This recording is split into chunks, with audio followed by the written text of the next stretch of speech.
who chant the Maha Mantra of japa every day, the meaning is, hope I can get this done fast. Another meaning is, why do I have to chant 16? Why can't I just chant 4? Yeah, and other various meanings.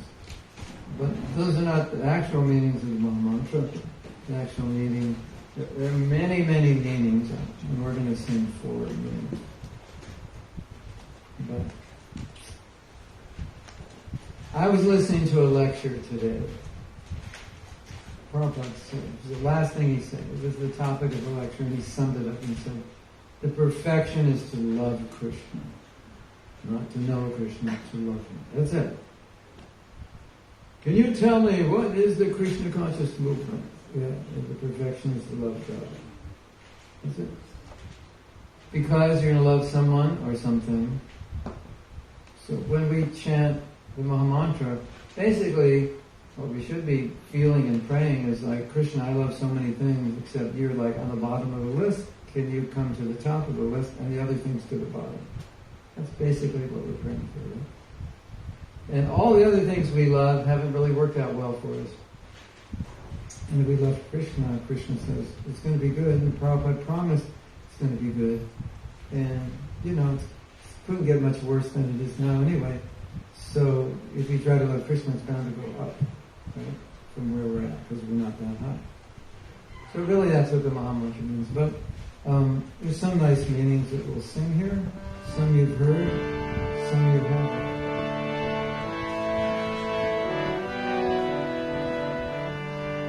And if you have permission to sing the Maha Mantra in English? Oh Radha, oh Krishna, please engage me in your service. Oh my friend, please accept me. Bring my heart closer to your heart. Oh Radha, oh Krishna, please engage me in your service. Oh my friend, please accept me. Bring my heart closer to your heart. Oh Radha, oh Krishna, please engage me in your service. Oh my friend, please accept me. Bring my heart closer to your heart. Oh Radha, oh Krishna, please engage me in your service. Oh my friend, please accept me.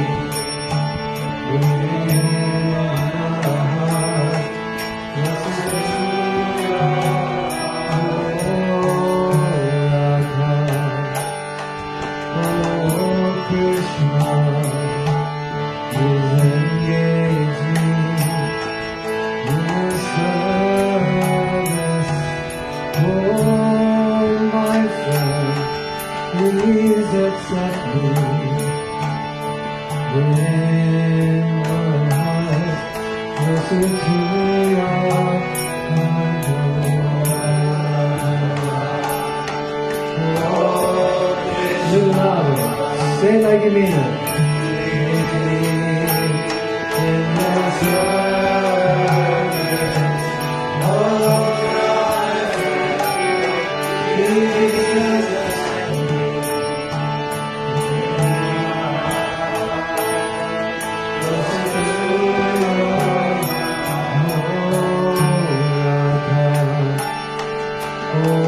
Krishna, please engage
Just place me as an atom at your feet, an atom at your feet. Just place me as an atom at your feet, an atom at your feet. Hare Krishna, Hare Krishna, Krishna Krishna, Hare Hare, Hare Rama, Hare Rama, Rama Hare Hare. Just place me as an atom at your feet, an atom at your lotus feet. Hare Krishna, Hare Krishna, Krishna Krishna, Hare Hare, Hare Rama, Hare Rama, Rama Hare Hare. Hare Krishna, Hare Krishna, Krishna Krishna, Hare Hare, Hare Rama, Hare Rama, Rama Hare Hare. Hare Krishna, Hare Krishna, Krishna Krishna, Hare Hare, Hare Rama, Hare Rama, Rama Rama, Hare Hare. Hare Krishna, Hare Krishna, Krishna Krishna, Hare Hare, Hare Rama, Hare Rama, Rama Rama. Everyone. Hare Krishna, Hare Krishna, Krishna Krishna, Hare Hare, Hare Rama, Hare Rama, Rama Rama. As an atom at your lotus feet, as an atom at your feet, as an atom at your lotus feet, as an atom at your feet. That's it. That's the goal. Are you going to go to bed tonight singing, as an atom at your lotus feet, as an atom at your feet, right? Hare Krishna, Hare Krishna. This is what you do when you have this brain that I have that sits down in front of instruments and starts writing songs. So you have to Krishnaize them. Otherwise you have a whole list of songs. So I have lots of Krishnaize songs. You know what I mean. They'll just come out. Even if I don't want to write them, they'll come out. I play one for you? This is so beautiful. It's Shastakam, verse 8. Radharani speaking.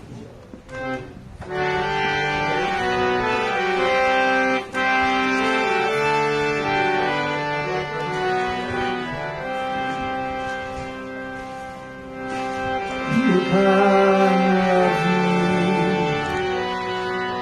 you can't break me, you can't leave me or embrace me, you can't do anything that you want, but you'll always be the Lord of my life. This is your part. You will always be, you'll always be, you will always be the Lord of my heart.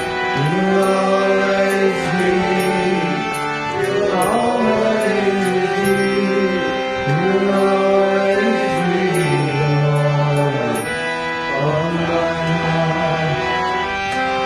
You can't love me, you can't break me, you can't leave me or embrace me, you can't do anything that you want, but you'll always be the Lord of my heart. You will always be, you will always be, you will always be the Lord of my heart. You will always be, you will always be, you will always be the Lord of my heart. Wow.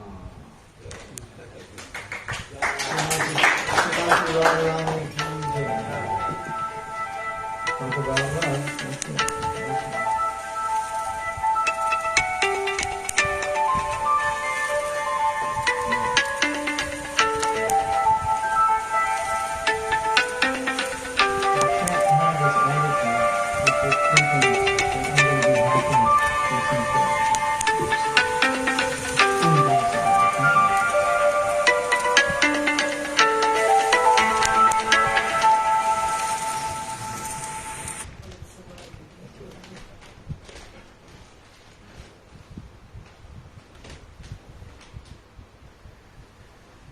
Everyone is saying, I don't care if you give me sense gratification or not.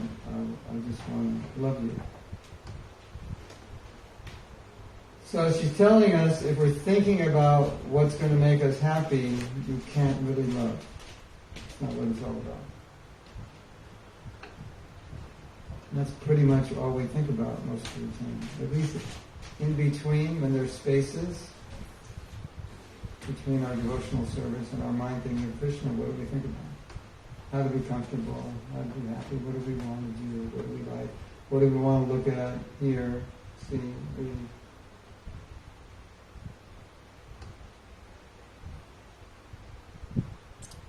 Welcome to the Kali Yuga. That's totally normal in Kali Yuga.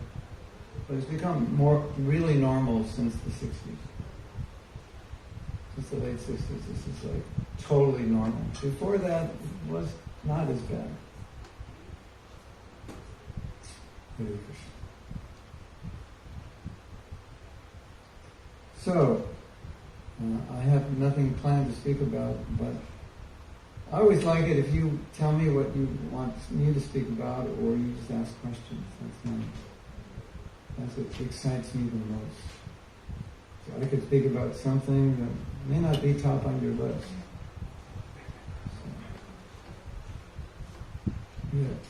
There's the first day of Adik Mass. Can you say something about that? Yeah. During this month, you should chant Hare Krishna, worship the deities, take prasad, and distribute books. Just like we do it all the rest of the year.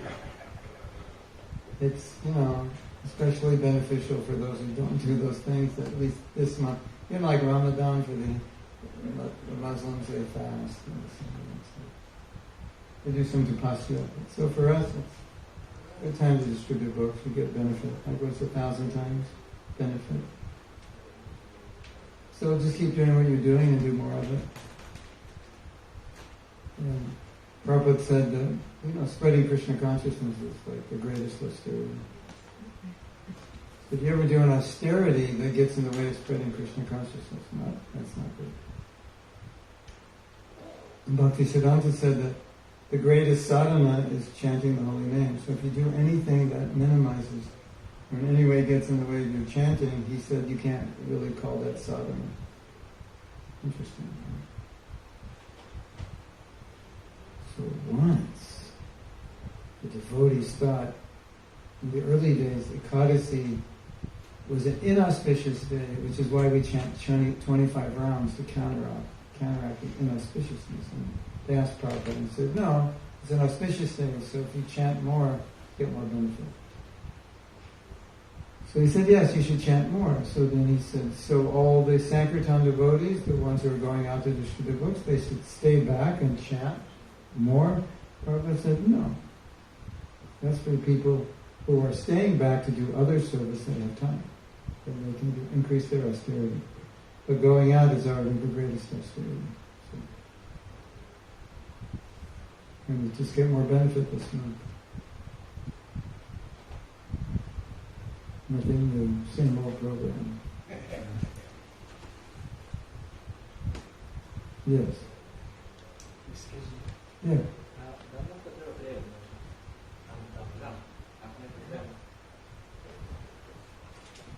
Anyone who wants to come in, can you move up a little? If anyone wants to come in.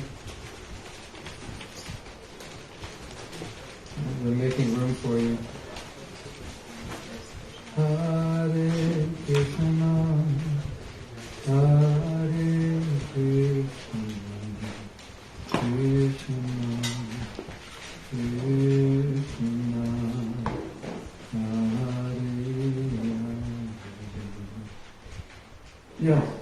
I have a question regarding book distribution. When I'm doing books, today I had this like a feeling that that I may not answer. It has to be relevant to everybody. Yes. Is it? Is it relevant to everyone? Like you could relate it to life in general?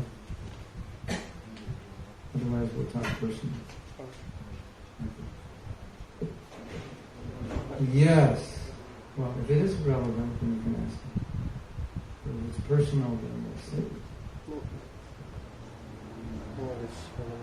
What? I don't know if it's relevant or okay, ask it. I'll make it relevant. That when I cannot distribute a book to a person, I feel like I have failed. Yes. Right. That's good. But you haven't.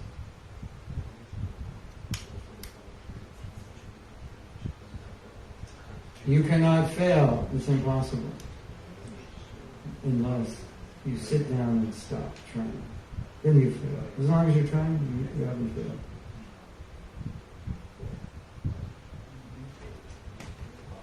Because Krishna's not Krishna's like you try to go back to God and he says, show me your bookstores. I was back in 2023 in July. You went all day and distributed 3 books. We're not letting you in here. Are you kidding me?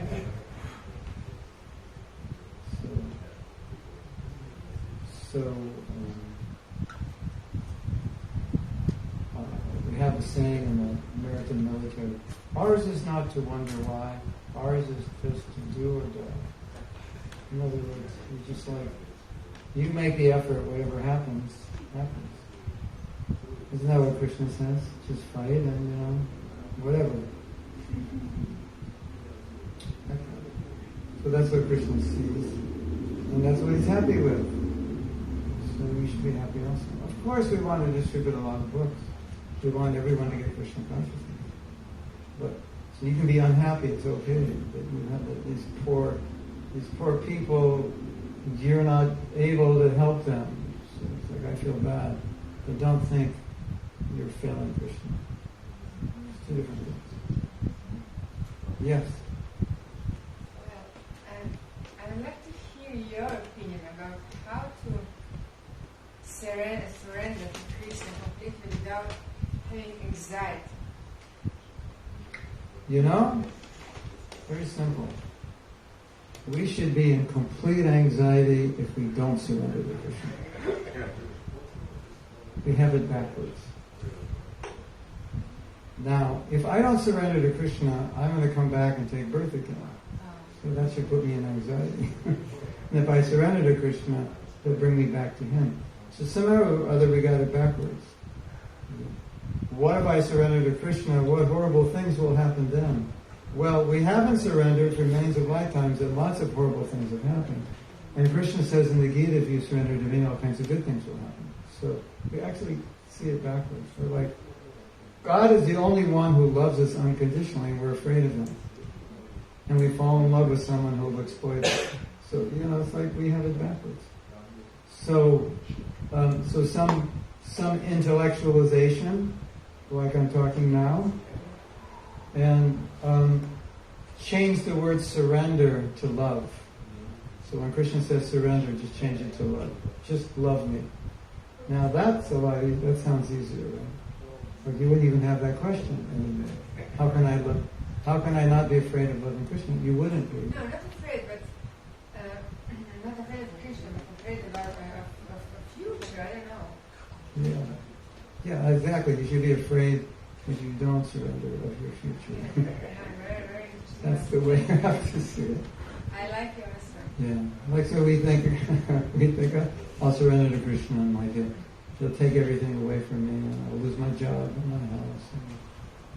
So Krishna loves us. So why would someone who loves us do that? Unless we're resisting. We're resisting and we're running away from Krishna. Then He might create some situation that brings us to our senses. And we realize that this world is not good. And I know it's not good, but Krishna had to remind me with all the slack. But if you're following the process out of your own willpower, it doesn't, it's not like, Krishna's like in Goloka thinking, whose money can we steal today? Which one of my devotees? It's not like that. So, Krishna will always protect you, always take care of you. But sometimes we suffer, but not because Krishna's trying to teach us something. It's just the world's trying to teach us. It's the nature of the world.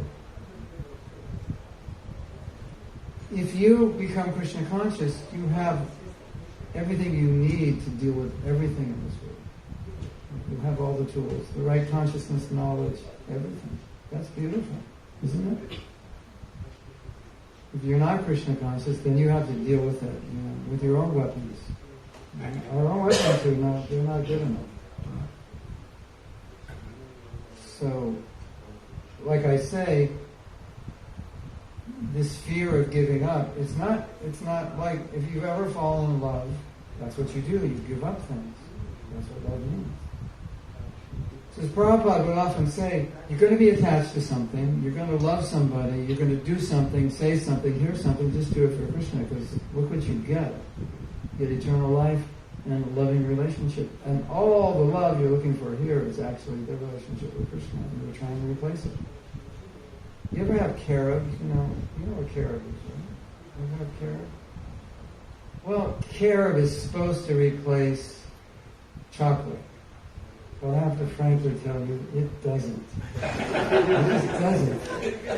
If you never eat chocolate again, or eat carob for like a year, you forget what chocolate tastes like. Maybe. But it's not chocolate. Not close. Right? Anyone else have that experience? No, if you don't want to eat chocolate, that's what you get. But it's just an example. So the love of this world is like carob, and the love of Krishna is like chocolate. You eat carob, and like, yeah, it's okay. But it's carob. Carob and peanut butter, or chocolate and peanut butter, we'll just go. It's like that. And so we're thinking, I can't, we're not thinking clearly. That's the thing. You see, we're thinking, I have to look out for myself. I got to take care of myself. I have to protect myself. You can protect yourself? Okay, stop getting old. We can't protect ourselves. We can't. And Krishna's saying, come with me, you live eternally. No old age, no death, no work, no suffering. And you're thinking, I don't know, but I'm not sure. All right, go love someone else. Go protect yourself. See what happens. So it's a false fear, as most fears are. It's a false fear, and that's why I say the real fear should be not surrender. I should have nightmares. I don't want to surrender to Krishna. Nightmare. I have to. That's how we should. Somebody have a hand? Yes. I would say one. It's just a topic of surrendering. You touched upon that saying it's change the world with love. Yeah.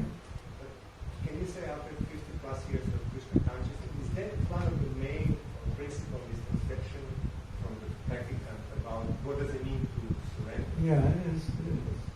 And the word, as you know, the word that Prabhupada translates as surrender is actually shelter. Sharanam. The word is sharanam. Prabhupada translates it as surrender. So, I translated it as love because surrender is when you love somebody, you're surrendered. You do whatever they want. So, when he's saying surrender, in his mind it means love. In our mind it means put your hands up and give me your wallet, and I'm going to make you my slave and throw you in prison. You've been through war here, so that's not a good word for it. It has a lot of connotations. Yes? I don't know if this may be right. Can you tell us about your own miracles with Krishna? The miracle? It's very inspiring. Yeah, just look at me. That's a miracle.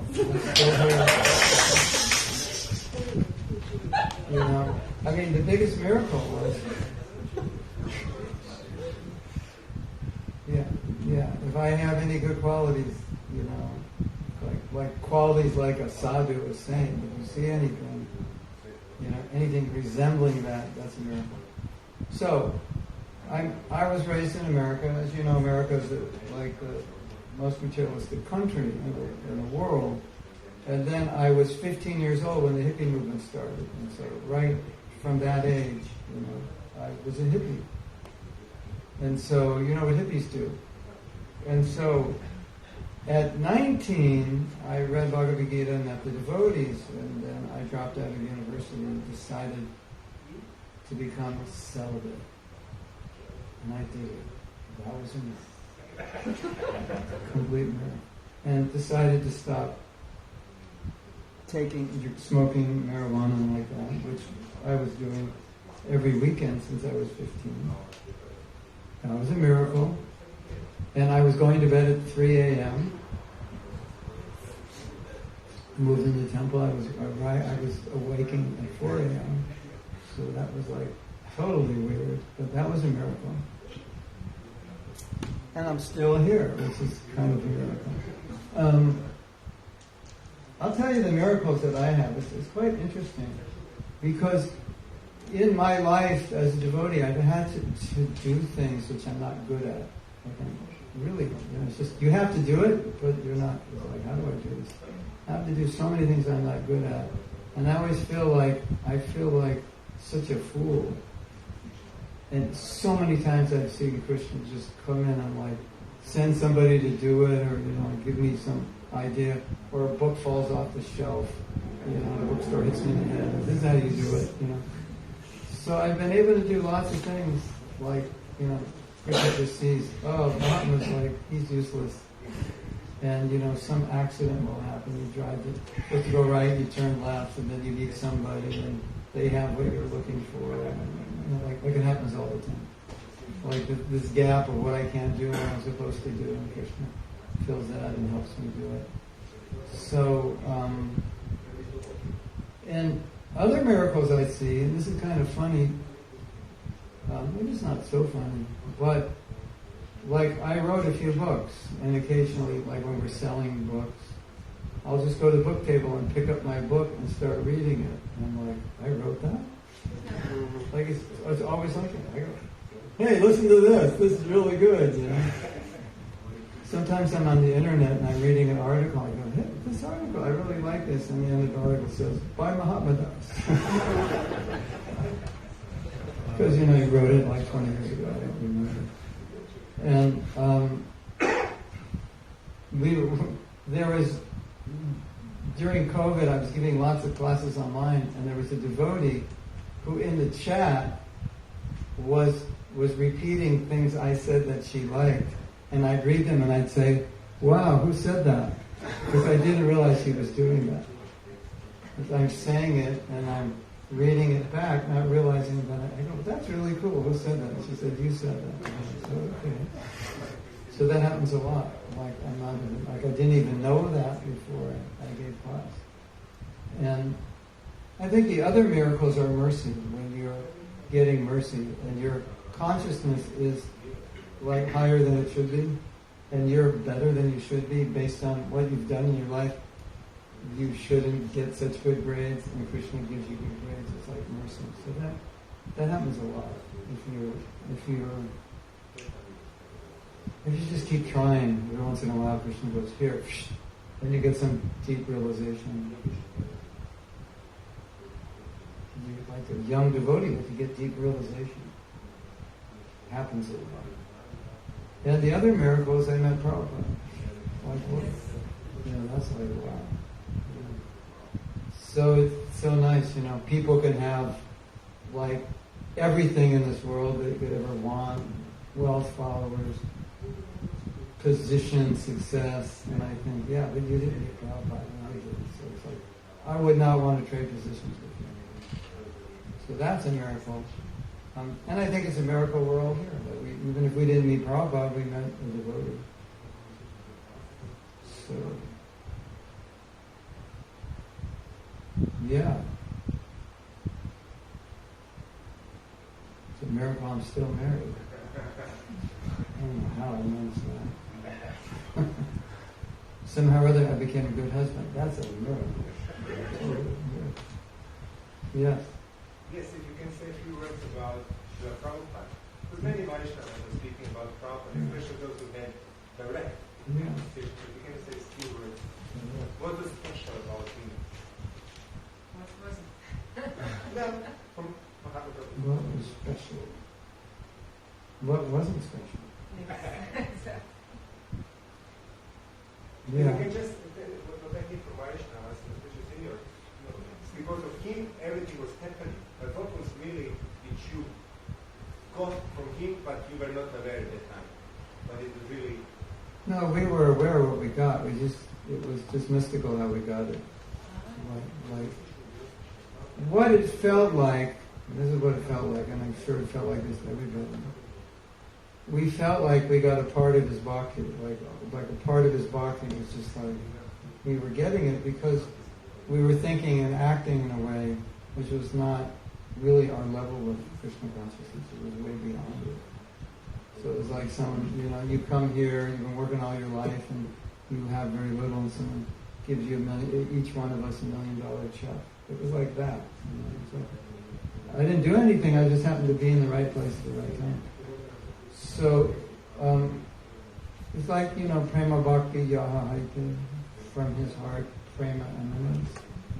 We sing that in the Guru Puja song. Prema bhakti yaha haite. His heart emanates prema. Exactly what it felt like. We were sacrificing a lot, willfully and enthusiastically. Nobody had to force us. We wanted to.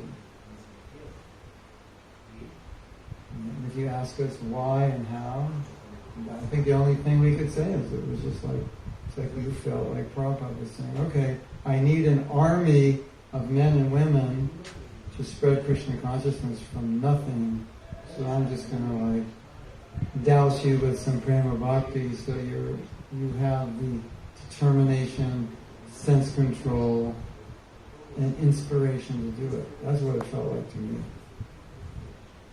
Because I look back at those days, and I teach japa now, but if I look back at those days as a young devotee, just in the front lines of spreading Krishna consciousness, and how much spiritual strength I needed to do that, I was, as a young devotee, was chanting japa like the way I teach people to chant now after studying japa. Hare Krishna, Hare Krishna, Krishna, Hare Hare Hare. You know, it's like we have to spread this movement. We have to make everyone Krishna conscious. And we're like 20 years old. And there's only, when I joined, I think maybe 500 devotees in the whole movement or something. I think there were 17 temples. Maybe even 300 people in the whole movement. So it wasn't like we had much experience. You want to hear something really funny?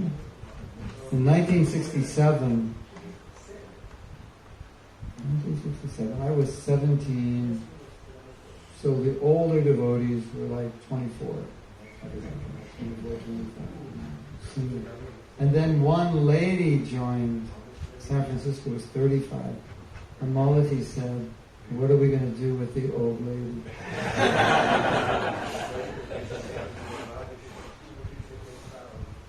So we had no experience, front line, just Hare Krishna. So what I would say happened was, in Prabhupada's presence, you took people, and it was like they'd been devotees for 40 years, even though they'd been in the temple 3 weeks. It was really strange how quickly people would take to Krishna consciousness. And what was happening was, even if you didn't meet Prabhupada, it was like you met him through all his disciples, because all the disciples were, Prabhupada said this, and Prabhupada's doing that, and Prabhupada this. So it was like you were getting Prabhupada's association. So when I look back at it, it was quite mystical. That people were like, they'd be in the temple like 2 weeks and like, I want to go save the world. I want to go on traveling Sankirtan, I'll just eat peanuts and raisins 3 meals a day. Just let me out, like. If you were on the street, 2 weeks ago, running after girls, like, how did that happen? That was Prabhupada. Just that presence. That's how I experienced it. Yes? Do you think it's possible for newer generations to get same experience? Yes, when you become a pure devotee. When we become pure devotees, then yes. The answer is yes. It's just going to take a little work on our part. Of course, it's never going to be the same. It can't be. It can't be like that exactly. But it can be close. I don't think you can create a situation like that. We have a period of, we tried to create it in this time, but the people who tried to create it couldn't maintain it. It was artificial. But the more we become Krishna conscious, it will happen also with newer people. They'll be with us and they'll feel something special. And they'll become inspired. And I have many young disciples who are really doing lots and lots of things. Even the same thing, not so advanced, but very inspiring. So I'm sure that's true. Not just my disciples, I'm sure that's true with many, many young devotees. They get inspired by the older devotees. And they do amazing things. So we can create it to some degree. But those times with Prabhupada, I was just watching, I have this little thing I did today. I must listen to 3 classes from 1973, Prabhupada in Los Angeles, and I was in all those classes. You can see my picture in one of them. So I'm just looking at the picture and I could totally feel and remember what it was like to be there. And it's like, You can get close, but you can't.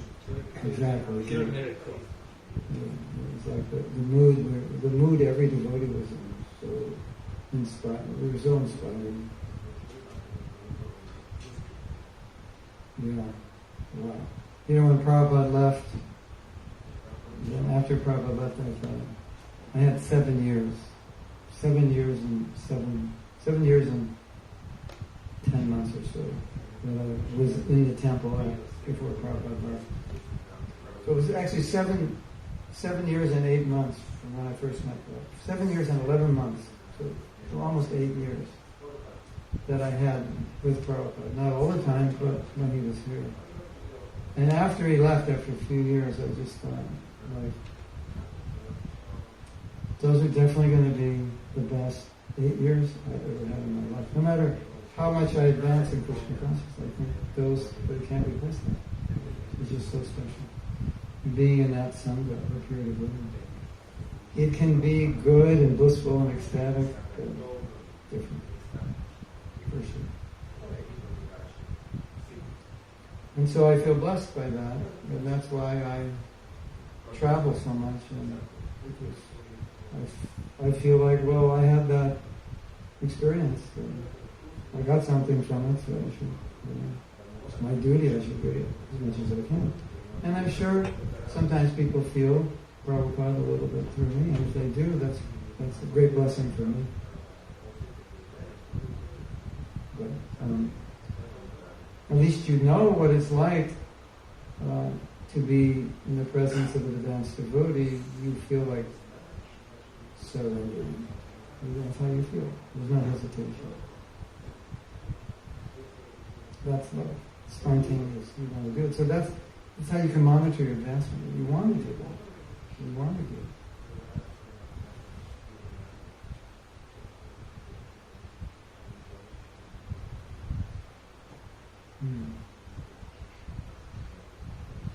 What can I say?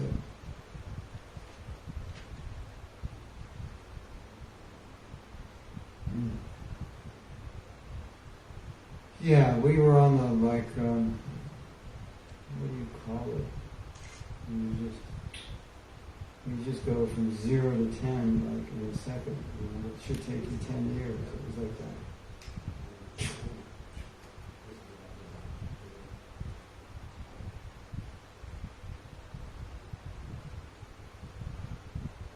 Let's save the world for Prabhupada. He's only been a devotee 2 weeks. And that's how he's feeling.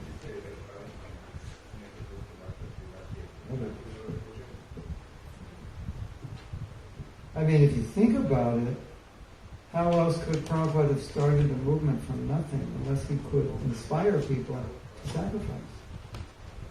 Because we're starting at inertia. There's nothing. Now there's so much everywhere. There you go somewhere, nobody knows who you are, there's nothing, there's 3, 4 of you in a big city, and you have to establish a temple, and there's only a few hundred devotees in the whole world, and there's no Mayapur festival. Not easy, right?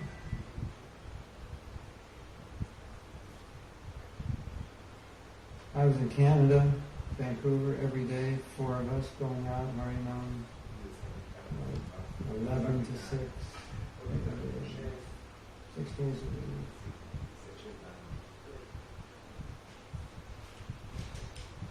How can we do anything? We just go out and keep trying and trying.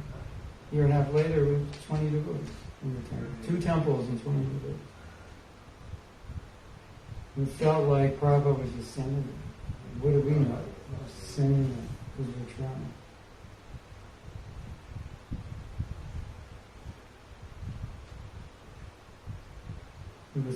And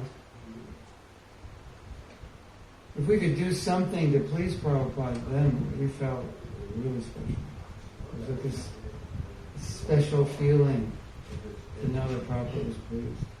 So like the new book came out and you could distribute it. It was like a drug, basically.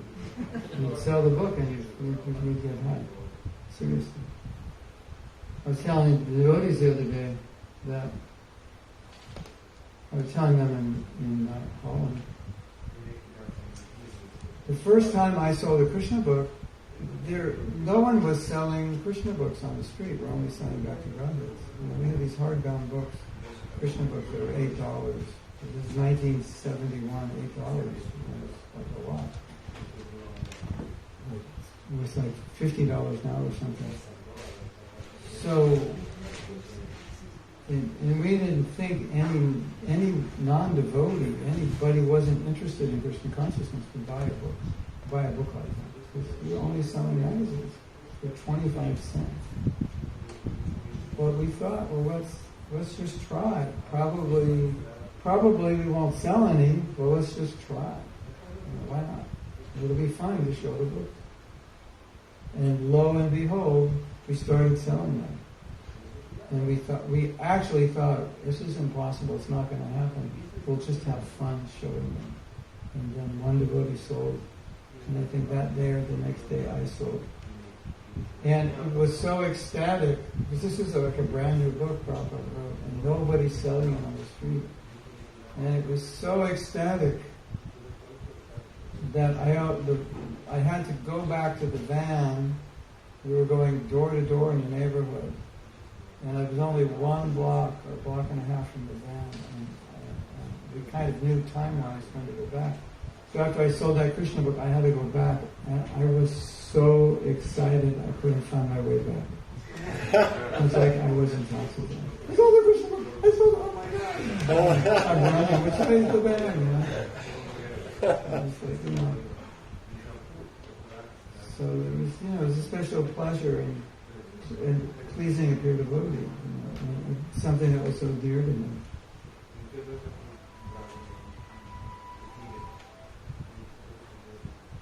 Yeah. But what I would say is we all need to get excited about everything in Krishna consciousness. And we were all excited. It's obviously exciting to be with Prabhupada. If we want to create that same environment, we need to get excited ourselves and excite others. That everything's exciting.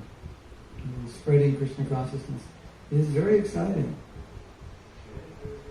And chanting Hare Krishna is very exciting. Worshipping the deity is very exciting. Discussing the philosophy is very exciting. Yeah. So you get excited, you excite others, everyone's excited, and then new people come, they get excited, and it naturally spreads. I was saying yesterday, I think, I was saying that it was not uncommon for someone to come to the temple during Prabhupada's time. And because the atmosphere in the temple was so surcharged with Prabhupada said this, and Prabhupada did that, and Prabhupada's over here, and this and this, everything, ecstatic. People would come to the temple and become overwhelmed. So it was not uncommon for someone who was just coming the first time to just stay and become a brahmachari, because they're overwhelmed by the environment. Yes. I had a friend, he would have come back to the temple. I brought him. He said, if I come back one more time, I'll never leave. I had another friend, he said the same thing. He said, if I come a few more times to the temple, I'll never leave. That's what the environment was like. The devotees were so inspired. So I think that's the real successful one. People come and they go, this is amazing. Everybody's so happy and so inspired. I don't want to leave. Why would you want to leave an environment like that? Devotees are so nice, always hugging one another, paying obeisances to one another. Who would want to leave that environment?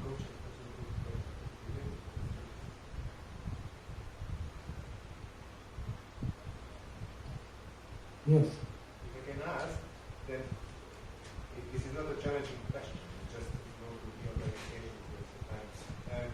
Why do then devotees leave if it was it puts up Hamai, or down the road was some kind of offenses which were not even conscious? Why are the devotees leave?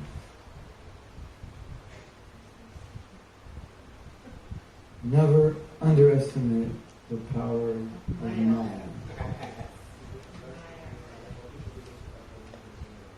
This person wrote me a letter the other day. married, I think 1 or 2 kids, nice wife. Strict sadhaka, strict. And he said he was mentoring a devotee, and he became so attracted and so in love with that devotee, he couldn't stop thinking about her, and he stopped chanting his rounds, he stopped going to Mangalati, everything stopped. And then I thought, yes, never underestimate the power of mind. It's just, illusions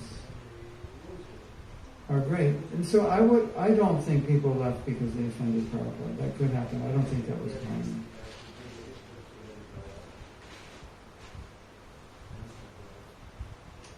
I think people left because they never really came in the first place.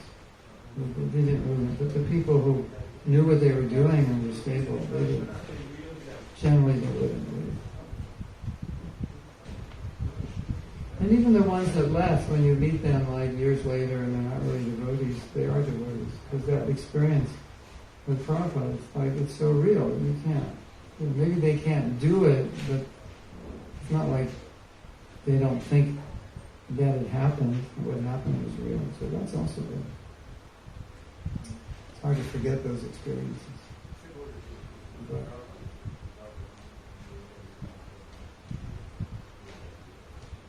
just when you think you know every trick in the book that Maya throws at you, so throw a new one.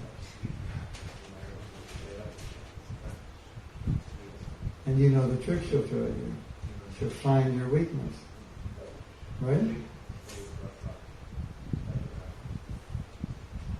You know how to get you. Be careful. But if you're determined to be Krishna conscious, nothing can stop you. It's impossible.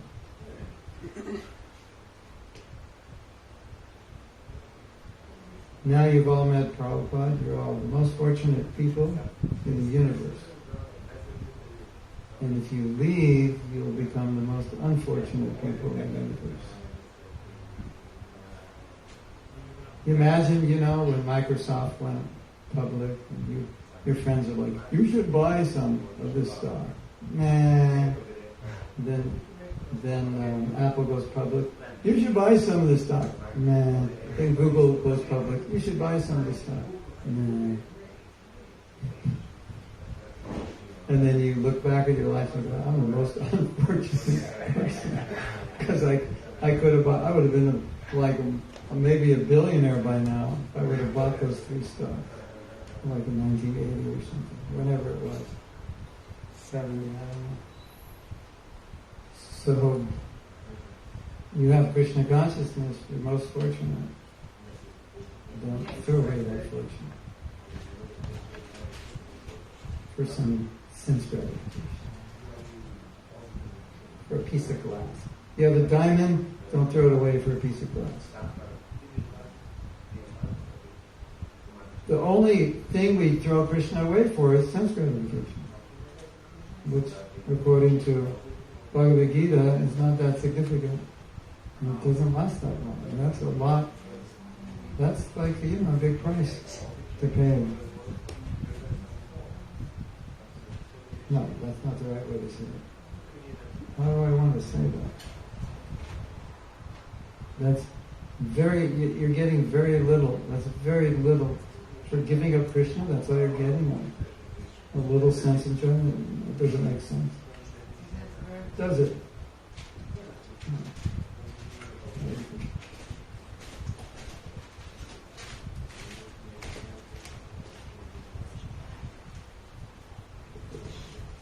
Okay, I'm open for more questions. If you want. Or, yes? How to find balance between, making your own plans regarding which services you will do and so on, and recognizing Krishna's plan in your life, because he wants from you. Is the question how to know what Krishna's plan is, as opposed to what your own plan is? Yeah. Krishna's plan is for you to make a plan, that have good sadhana and serve Him. That's Krishna's plan. So if you do that, you know that's Krishna's plan. Krishna's plan is to do things that will help you come closer to Him. Whatever that is. If it helps you come closer to Krishna, it's Krishna's plan. If it helps other people come closer, it's Krishna's plan. Yeah, it's not mystical or mysterious. Keep it simple, Sadhu. Yeah. Sometimes we complicate things too much and we get very mental. Should I do this? Should I do that? Should I eat peanuts or cashew? Prabhu, how come you're not eating? Because I can't decide. So, sometimes it's like that. It doesn't matter. Just eat something.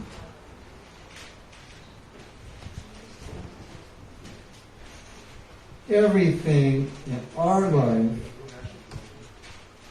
will affect our spiritual life. Everything you do is going to affect your spiritual life.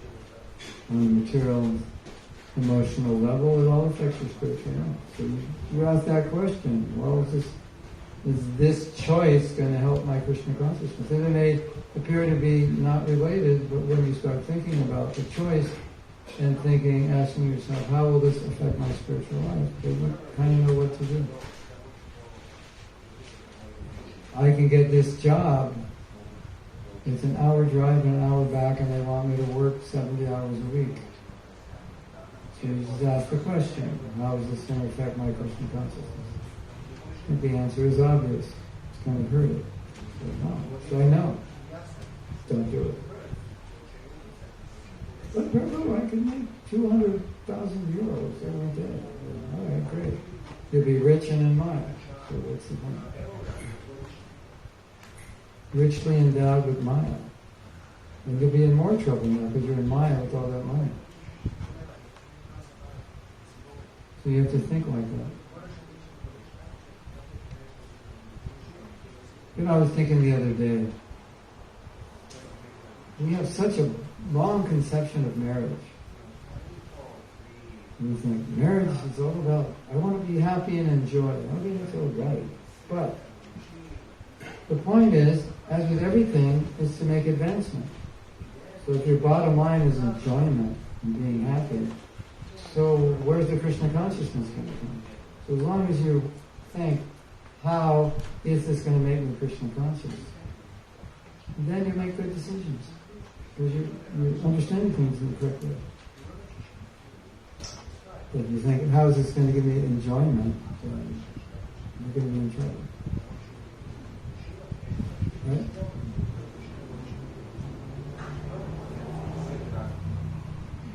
Yes. I'd like to know what you think how the company of non-devotees, or the common people, can make us troubles. How dangerous it is. Okay. Because I was heard yesterday, I was listening to music Oh, to hours and this conversation. Yeah. You should start your own salon and you can choose your own music. And you can train devotees up and hire them. This story about this man who fell in love with this other woman, you know how it happened? As you could probably guess, they started sharing things, but they never shared with anybody. She never shared with anybody, he never even shared with his wife. So when you open your heart like that to another person, then you completely get affected by their association. The more you open your heart to someone, the more you're now liable to be affected. So it's said that therefore you should open your heart to devotees. But with non-devotees, it's better just to be formal. Yeah, because once you open your heart, inadvertently their qualities will affect you.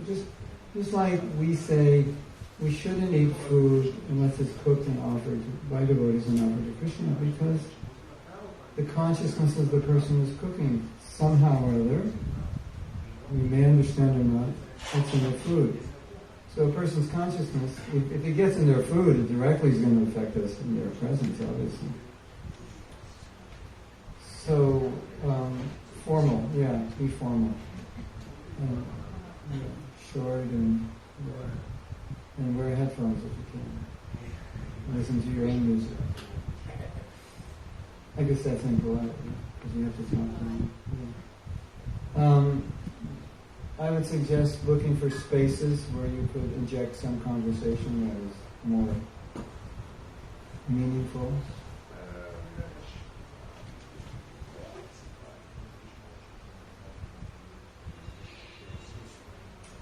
Your hair looks very beautiful, but I just want to, you're really not this body. Did anyone ever tell you that? I would encourage you to see beyond your hair, to the soul. That's the real beauty. As Dr. Murphy becomes a hairdresser. But there's a way to find openings.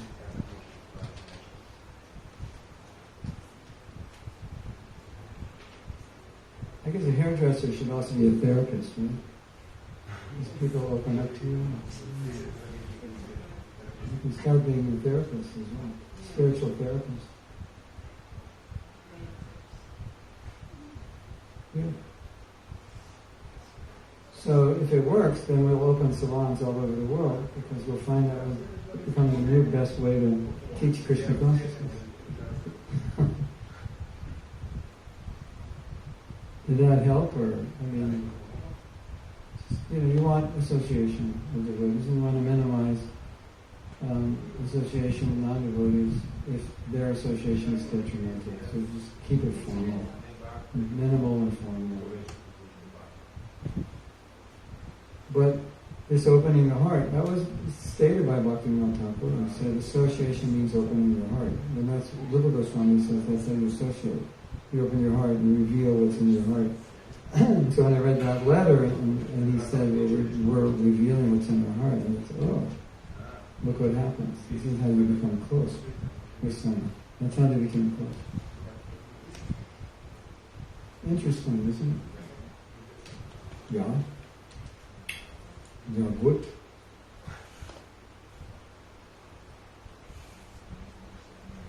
Yes. Thank you very much. I had a question. How would you define Krishna consciousness and our aspirations with those who are just newcomers and just encounter people who are inclined for something they don't know what? God loves you and He wants you to love Him. Period. And Krishna consciousness is the process that will show you how to do that.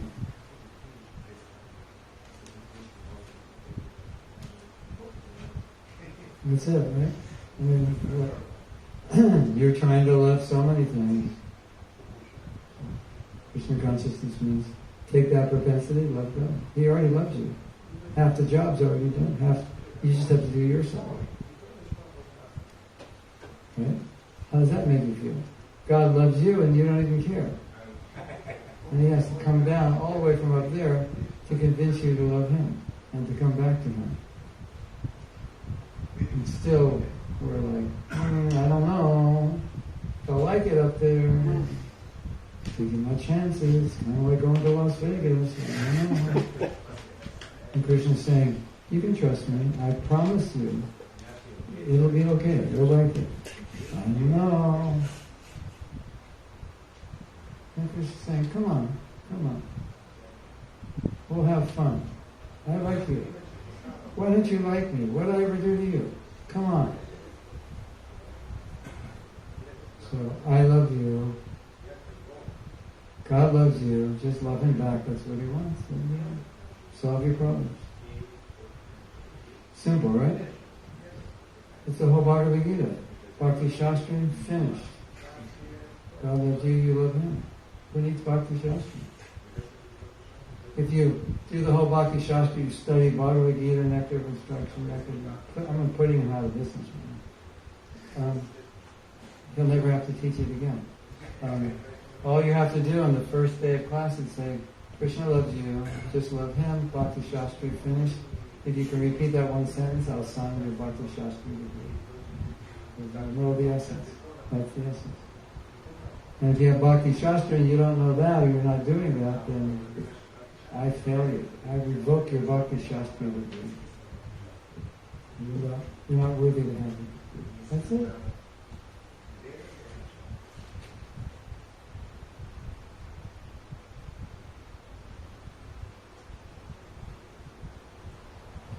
So that lecture I heard today, Prabhupada said, don't try to understand Krishna, just try to love him.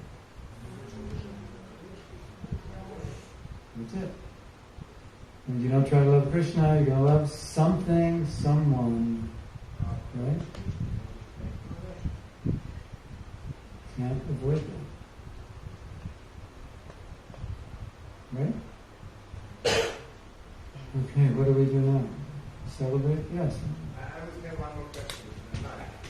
It's about... Only one more. I don't know if I can believe it. Okay, go ahead. Well, I have to ask a question. Yeah, you're right. But I will ask only one again. I promise. It's about personal Krishna. As we are trying to practice Krishna consciousness 1 decade, 2 decades, 5 decades, what would be the, or what should be our expectation on that day, instead of being always behind the rules and regulations, expectation, philosophy, theology, and how to come to the platform to a certain degree, where we have our personal relationship with Krishna, and not to be kind of blocked with certain false emotions and easiness. Which is not a real question, in fact.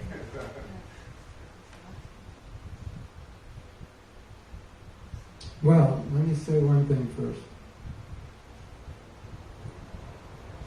We chant every day, so Krishna's there, right? Have you noticed he's there, or did you forget? So you're asking how to have a personal relationship with Krishna? Yeah, just notice that he's there, and then it's personal. And if we don't notice, it's impersonal. Because we know that many of us chant our rounds, but we don't notice that Krishna's there. We don't notice that sound is Krishna. And so we're thinking about something else. You know, could you imagine Krishna came to your house? It would be hard not to notice him. Like he came to your house and he sat down and you're chanting japa, right? You think you could ignore him? It would be impossible, right? But somehow or other, we figured out how to ignore Krishna during japa. This is kind of a phenomenal accomplishment, if you think about it. He's right there, but we are not there. You know, the Ayurveda says something that's so funny and interesting. He says, you are wherever your mind is. So you may think you're in this wonderful city of Zagreb, in this building, but factually, you are where your mind is. So if your mind is in Viveka, that's where you are right now.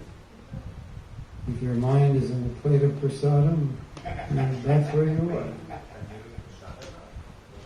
So, we've all heard this Buddhist idea of mindfulness. So mindfulness means your mind is where you are right now. So you're completely conscious of what you're hearing, seeing, feeling.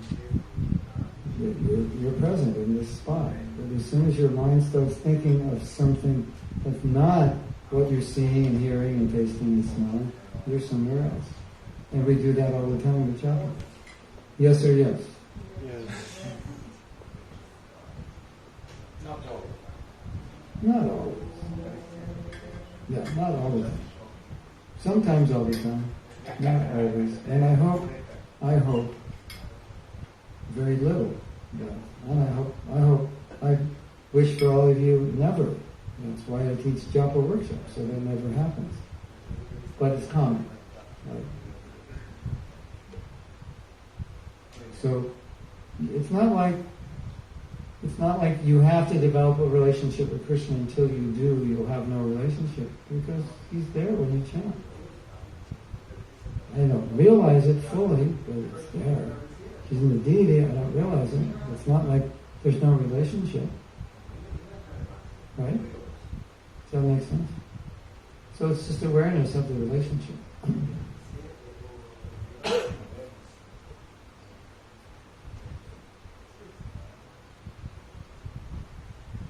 You know, it's interesting.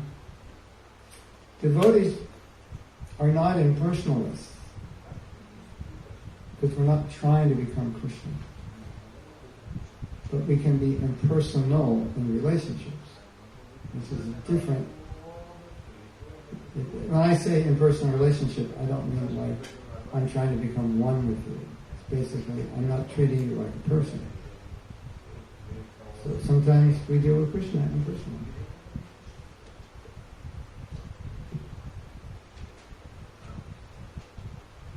If you ever doubt that Krishna loves you, that's impersonal. Because there's no evidence for that. And he never said it. He said the opposite. Prabhupada said the opposite. Like if you have feelings and I say you don't, you say, I like you, Mahatma, and I say, no you don't. That's weird, isn't it? So sometimes we say, oh, no, Krishna doesn't love me, Krishna doesn't like me. How does Krishna feel? That's another impersonal way of dealing with him, isn't it? Maybe impersonal is not the best word, but I think impersonal is a good word because it's insensitive. If you say, I like you, and I say, I don't think you like me, that's very, very insensitive to your feelings, isn't it? And I know it's not the intention with which the devotees say that to impersonalize, depersonalize their relationship with Krishna. They just feel like, now I'm worthy of his love, that's okay. But it's impersonal. If he says, I love you, and you say, no, you couldn't love me, it's not possible. Right? Does that make sense? I can show you quote after quote where Prabhupada says Krishna loves you. Where Prabhupada says Krishna is love, you're his son, he loves you if you don't love him. He's the reservoir of rasa. It's just on and on Prabhupada says that. And then I say, Krishna doesn't love me. That's insensitive to Krishna. I think. I don't know if that even came close to answering your question, because I wasn't exactly sure where you were going with it. I appreciate it very much. I mean, you know, you could all meditate on ways that you feel like your relationship with Krishna is being depersonalized. Oh, here's another one. You know how Krishna, this is so cool. Krishna is intelligence, right? Yes? In our heart, super soul. And you know when Krishna gives intelligence and you think, yeah, but I'm not going to do that. So that's impersonal. Impersonalizing the relationship with super soul, ignoring him. You want to hear something really interesting? There's a word in Sanskrit which is aparad, pragya aparad. Pragya means intelligence, aparad means offense. So when you don't listen to the super soul as he's guiding you back to him, that's considered offense to your intelligence. Isn't that interesting? Which is an offense to the super soul, really. I have another interesting one. Check this one out. I can't support this entirely with Shastra, but I think it's interesting. We are all devotees. Have you ever offended yourself? Like said something to yourself like, oh, you're so stupid, why did you do that? A lot of us say that, right? You just offended a devotee, because you're a devotee. So I call that Atma Aparad. So this is what I based it on. This is a little stretch, but I think sometimes maybe we don't need the exact Shastra for it if it helps us. But if you are a Brahmin and you kill yourself, you will suffer the karma for killing a Brahmin. Right? So if you're a devotee and you offend yourself, must be Vaishnava Aparad. Be nice to yourself, ladies and gentlemen. You don't want to commit Vaishnava Aparad to yourself. Isn't that interesting? I find it interesting.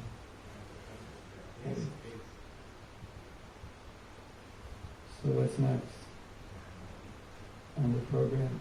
Next on the program chart. Kirtan, prasadam, dancing and chanting, and ecstasy.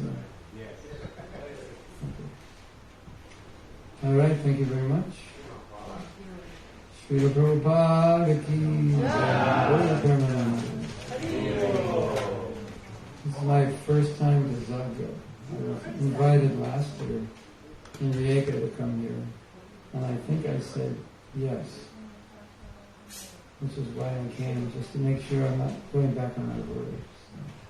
So, if I said yes, I'd have to go, right? Thank you very much. Thank you very much. You're welcome.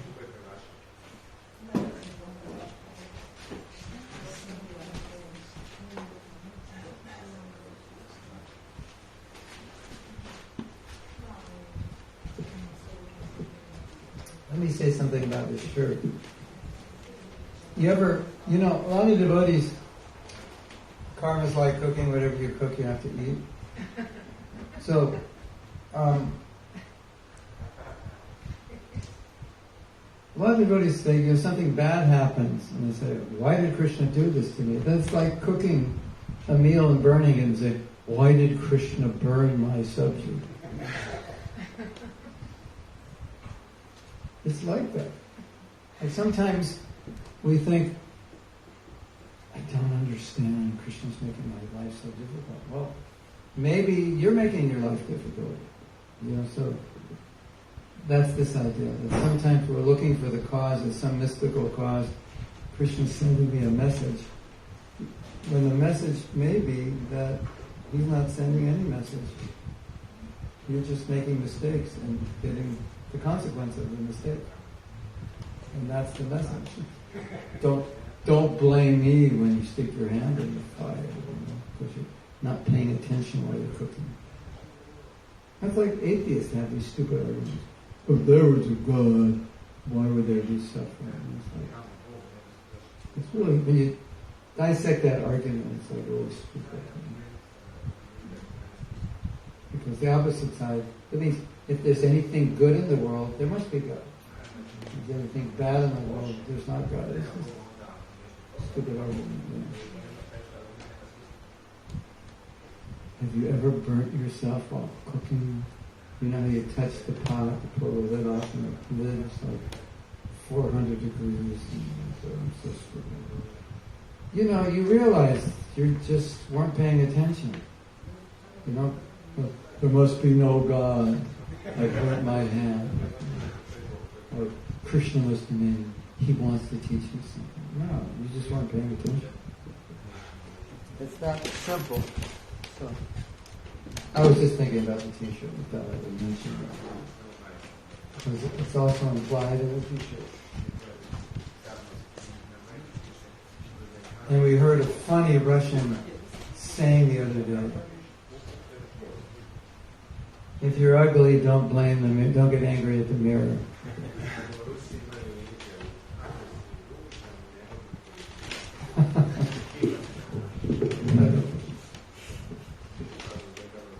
Srila Prabhupada ki jai.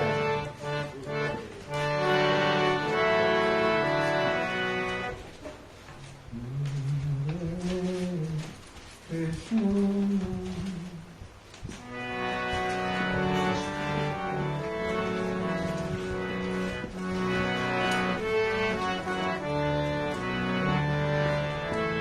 Krishna Govinda.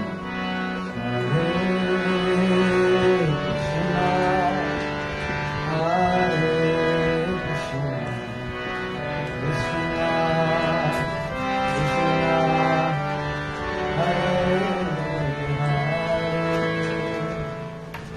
Hare Rama, Hare Rama, Rama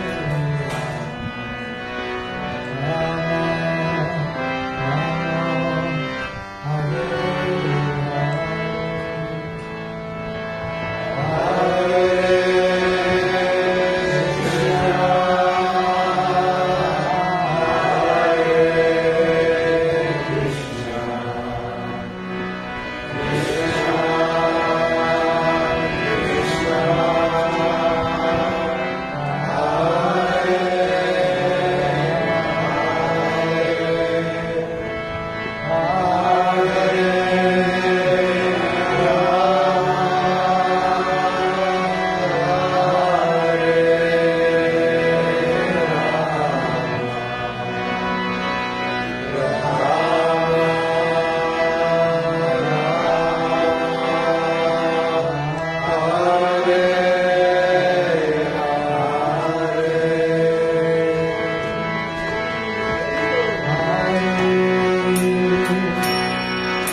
Nitai Gaurana Hari Hari Hari Hari Bol. Srila Prabhupada ki jai, Bhakta Vrinda ki jai. Bhakti Yoga Center ki jai, Bhakti Yogis ki jai.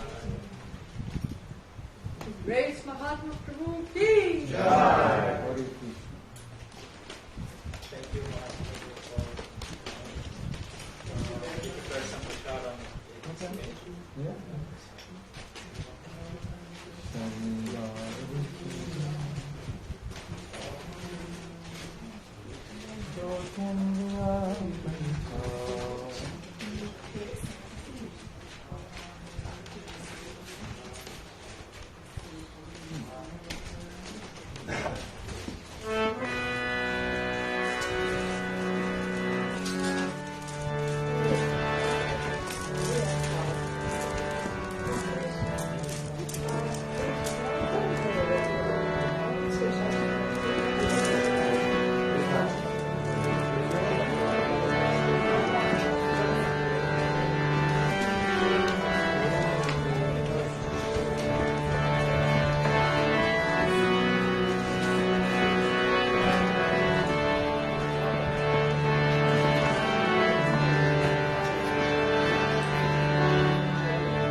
That's the goal. Piece of dust at his feet.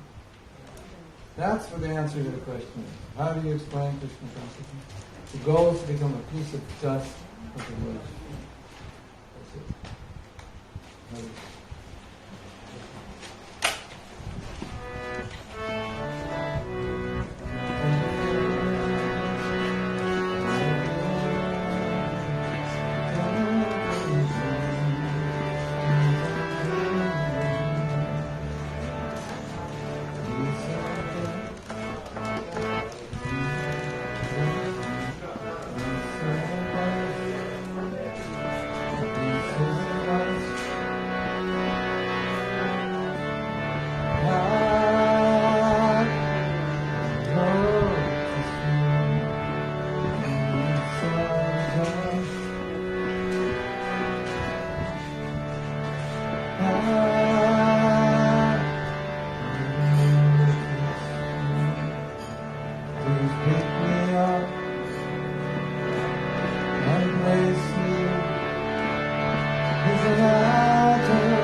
Hare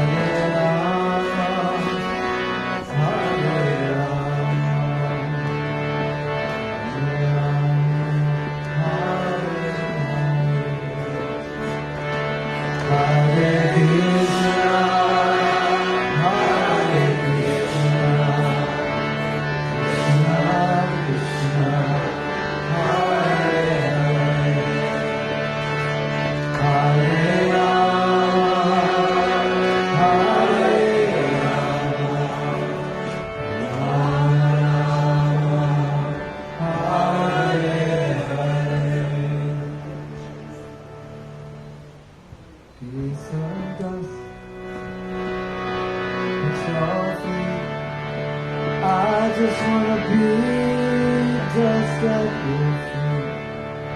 Please pick me up and place me as an atom at your feet. Please pick me up and place me as an atom at your feet.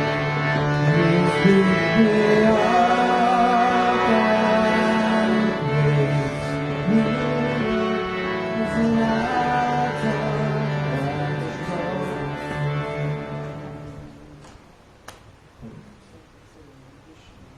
What kind of crazy movement do you enjoy? They want you to become a piece of dust. What did your parents think?